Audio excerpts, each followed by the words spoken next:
Praise the lord. Welcome to Damaris Faith. Hi పిల్లలు, ఈరోజు Sunday school పిల్లల కోసము నేను ఒక కథ చెప్పాలనుకుంటున్నాను. అది దేవుడు నిన్ను నన్ను ఏ విధంగా సృష్టించాడు. మీరు ఎప్పుడైనా కుమ్మరి వాళ్ళ ఇంటికి వెళ్ళారా? కుండలు, మీరు ఎండాకాలంలో బయట షాప్కి వెళ్ళినప్పుడు కుండలు అమ్ముతూ ఉంటారు కదా, అక్కడ మట్టి కుండల్ని చూసారా? అవి ఎలా ఉంటాయి? కుమ్మరి వాళ్ళు చేసినవి. ఒకటి చిన్నగా ఉంటుంది, ఒకటి పెద్దగా ఉంటుంది. ఆ కుమ్మరివాడు సారె మీద ఒక మట్టి ముద్దను పెట్టి దాన్ని సారె మీద తడుపుతూ మెత్తని మట్టిని తన చేతులతోటి ఒక ఆకారానికి తీసుకొచ్చినప్పుడు ఆ మట్టి ముద్ద కుండగా మార్చబడుతుంది. దేవుడు నిన్ను నన్ను కూడా ఆ యొక్క సారె మీద మట్టి ముద్దనైన మనల్ని ఒక ఆకారానికి తీసుకువస్తూ ఒక కుండ రూపంలో మనల్ని నిర్మిస్తున్నాడు కదా. ఆ కుండ చేసే సమయంలో మీరు ఎప్పుడైనా చూసారా? ఆ మట్టిని నీళ్లతో తడుపుతూ చేస్తూ ఉన్నప్పుడు అది జారి పడిపోతూ ఉంటుంది కదా.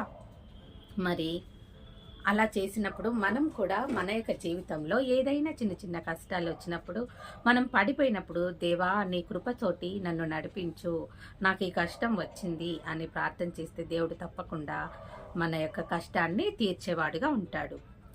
అయితే మనకు కలిగిన చిన్న చిన్న కష్టాలను మనము కృంగిపోకుండా, దేవుని మనకు జీవము గల దేవుడు మనతో కూడా ఉన్నాడు అనుకొని ముందుకు నడవాలి. దేవుడు ఒక కష్టం ఏదైతే ఇస్తాడో దాని వెనుక బలమైన కారణం ఏదో ఉంటుందని నేను గట్టిగా నమ్ముతున్నాను. ఒకవేళ దేవుడు మనకేదైనా కష్టం ఇచ్చాడనుకో, మనం ఎవరిని గుర్తు చేసుకోవాలి తెలుసా? నేనైతే బైబిల్ గ్రంథంలో యోబుని గుర్తు చేసుకుంటాను. ఎందుకు అంటే నాకు వచ్చిన కష్టం చిన్నదా పెద్దదా? యోబుకు కలిగిన కష్టం కంటే నాది పెద్ద కష్టం కాదు. యోబుకి ఒళ్ళంతా పుండ్లు. తాను ఒక పెంక తీసుకొని గీక్కుంటూ కూర్చునేవాడు కదా బూడిదలో. బయట ఎంత భయంకరమైన జీవితం. పరిశుద్ధుడు యోబు, దేవునికి అతి ప్రియమైన వాడు, దేవునికి ఇష్టుడైన వాడు. సాతాను ఛాలెంజ్ చేసిందంట, నీ ప్రియమైన వ్యక్తికి నువ్వు అన్నీ ఇచ్చావు కదా, ఆస్తి సంపద, ఇల్లు, భార్య, పిల్లలు, ఇంకా అందుకే ఆయన నిన్ను మరవట్లేదు, నిన్ను వదలట్లేదు అని దేవుడు చెప్పాడంట. నువ్వు వెళ్ళు, యోబుకి నేనేమేమి ఇచ్చానో అవన్నీ వెనక్కి తీసేసుకుంటాను, అయినా సరే నా బిడ్డ నన్ను మరువడు అని చెప్పిండంట. అప్పుడు సాతాను యోబుని శోధించడానికి, యోబుని పరీక్షించడానికి అనేక విధ కష్టాలు, ఒకే రోజు తన ఆస్తిని, గొడ్లను, పశువులను, ఇంకేంటి తన పిల్లలను అన్నిటినీ పోగొట్టుకున్నాడంట. అయినా దేవుణ్ణి యోబు దూషించలేదు. ఏమన్నాడో తెలుసా? దేవుడే ఇచ్చాడు, దేవుడే తీసుకున్నాడు, ఆయనకే మహిమ కలుగునుగాక అన్నాడు. అదే మనకు చిన్న కష్టం వచ్చినప్పుడు దేవుణ్ణి ఎంత దూషించేస్తామో కదా. దేవా ఎందుకు నాకు ఈ కష్టం అని అడుగుతాం. నేను కూడా అడిగాను, నాకు కలిగిన కష్టాల్లో దేవుణ్ణి అడిగాను. అయితే నేను యోబు కథతోటి యోబుని గుర్తు చేసుకున్నప్పుడల్లా బలపరచబడుతూ వస్తున్నాను. ఎందుకు అంటే యోబుకు కలిగినంత కష్టం నాకు కలగలేదు. దేవుడు సాతానికి మరొక విషయం చెప్పాడు, యోబును ముట్టుకో, తను ఏమైనా చేసుకో, తన ప్రాణాన్ని ముట్టొద్దు అన్నాడు. మనకు ప్రాణం ఇవ్వడం, ప్రాణం తీయడం దేవుని చేతిలో ఉంది. ఇంకెందుకు భయపడటం? ఒకవేళ ప్రాణం పోయినా సరే మనము ఆయన రాజ్యానికి వారసులుగా చేయబడుతున్నాము. ఎప్పుడైతే రక్షింపబడతామో, దేవుని బిడ్డలంగా చేయబడినప్పుడే దేవుడు మనకు ఒక ఇల్లును నిర్మించాడు. ఎక్కడాది? పరలోక రాజ్యంలో.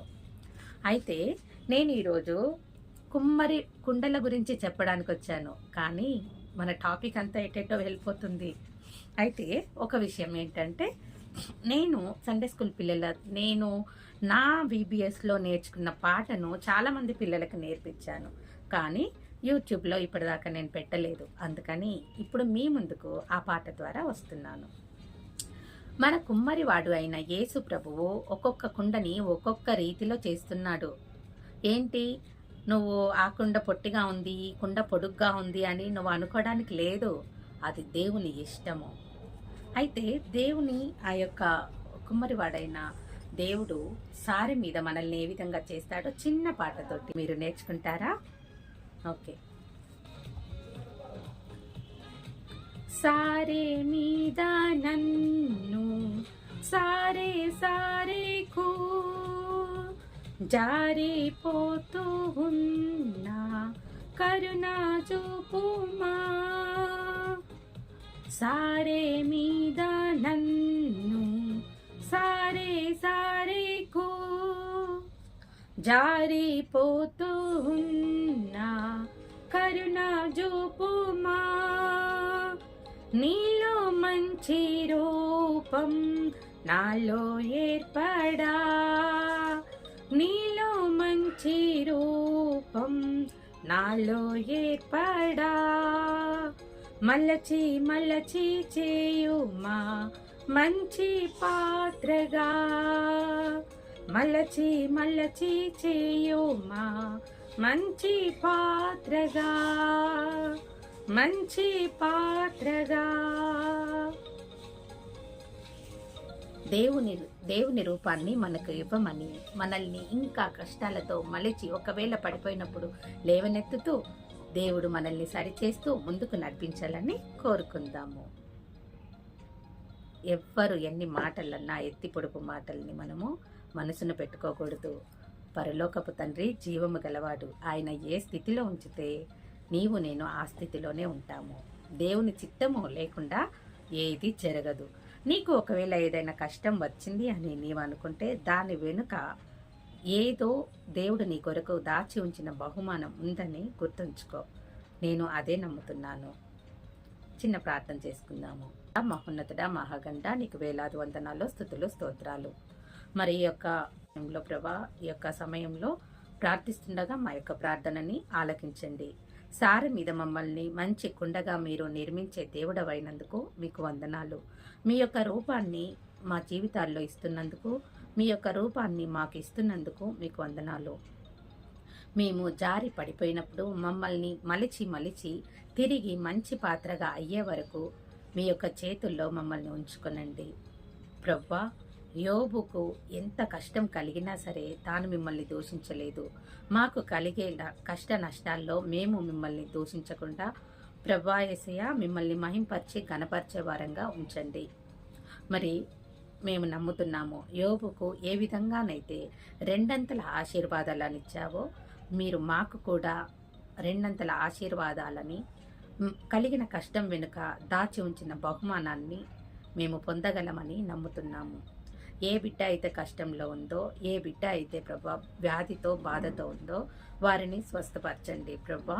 మరి అదేవిధంగా మాకిచ్చిన వరాన్ని నీ కొరకు ఉపయోగించడానికి, నీ కొరకు ఆ వరాన్ని వాడటానికి మీ కృపను చూపించమని మరి ఒకసారి మమ్మల్ని మీ యొక్క హస్తాలకు అప్పగించుకుంటూ కొద్ది ప్రార్థనను యేసయ్య ఘనమైన నామమున అడిగి వేడుకుంటున్నాను తండ్రి.